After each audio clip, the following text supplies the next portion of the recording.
అనంతపురం జిల్లా రాయదుర్గం పట్టణంలోని నాగుల బావి వీధిలో నివాసం ఉన్నటువంటి రిటైర్డ్ హెడ్ మాస్టర్ అబ్దుల్ ఇంట్లో రాయదుర్గం పోలీసుల సహకారంతో ఎన్ఐఏ అధికారులు దాడులు జరిపారు.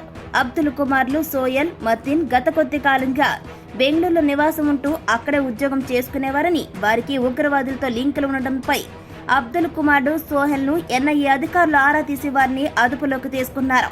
అదుపులో తీసుకుని రాయదుర్గం పోలీస్ స్టేషన్ కు తరలించి విచారిస్తున్నారు.